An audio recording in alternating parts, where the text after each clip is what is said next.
ಜಾತಿ ಗಣತಿ ಬಗ್ಗೆ ಈಗಾಗಲೇ ಹಲವಾರು ಬಾರಿ ಪಕ್ಷದ ನಾಯಕರುಗಳು ನಾನು ಕೂಡ ಜಾತಿ ಗಣತಿ ಬಗ್ಗೆ ಭಾಳ ವಿವರವಾಗಿ ಪತ್ರಿಕಾಗೋಷ್ಠಿಯನ್ನು ನಡೆಸಿ ಕಳೆದ ಬಾರಿ ಚರ್ಚೆಯನ್ನು ಮಾಡಿದ್ವು.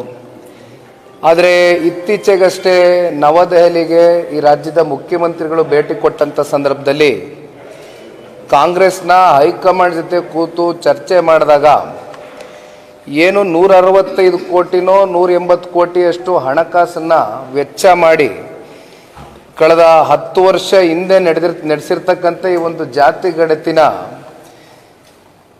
ಎತ್ತಿಡ್ದಂಥವರೇ ರಾಜ್ಯ ಸರ್ಕಾರ ಹಾಗೂ ರಾಜ್ಯದ ಮುಖ್ಯಮಂತ್ರಿಗಳು. ಈಗ ಒಂದು ಕಡೆ ಜಾತಿ ಗಣತಿ ಮಾಡಬೇಕು ಅಂತಕ್ಕಂಥದ್ದು ನಿರ್ಧಾರ ತೀರ್ಮಾನ ಈಗಾಗಲೇ ಕೇಂದ್ರ ಸರ್ಕಾರ ಕೈಗೆತ್ಕೊಂಡಾಗಿದೆ, ಒಂದು ಕಡೆ ಅದು ಮಾಡ್ತಾ ಇದೆ.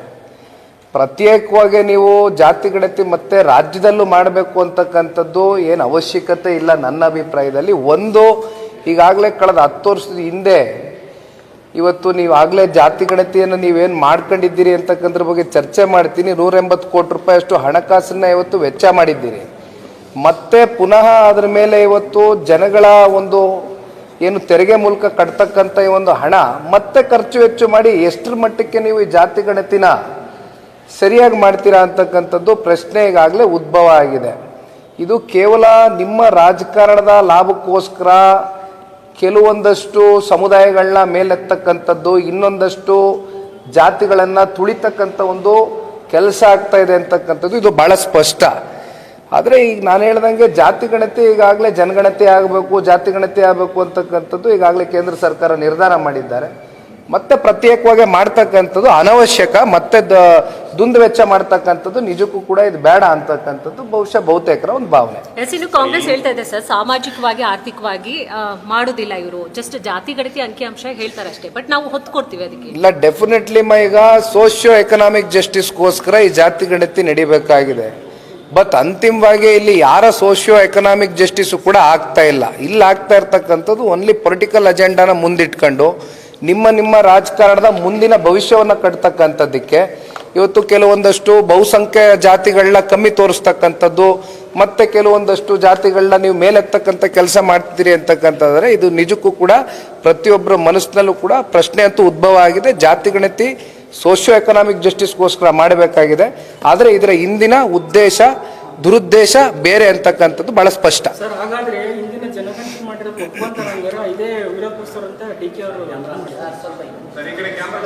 ಈಗ 1971ರಲ್ಲಿ ಜಾತಿ ಗಣತಿ ಆಯಿತು.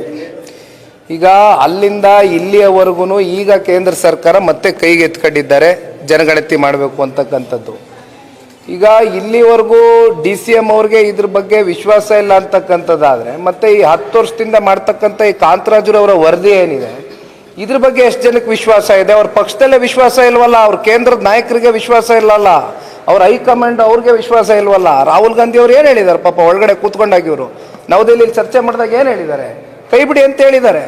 ಅವ್ರು ಹೇಳಿದ್ಮೇಲೆ ತಾನೇ ಇವರು ಹೊಸದಾಗೆ ತಿರುವು ಪಡ್ಕೊಂಡಿರ್ತಕ್ಕಂಥದ್ದು, ಹೊಸದಾಗೆ ಈಗ ಉಲ್ಟಾ ಹೊಡಿತಾ ಇರ್ತಕ್ಕಂಥದ್ದು ರಾಜ್ಯ ಸರ್ಕಾರ.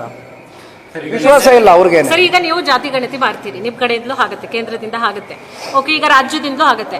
ಕೊನೆಗೆ ಅಂಕಿಅಂಶಗಳಲ್ಲಿ ವ್ಯತ್ಯಾಸ ಬಂದ್ರೆ ಅದಕ್ಕೂ ಯಾರು ಹೊಣೆ ಆಗಿರ್ತಾರೆ?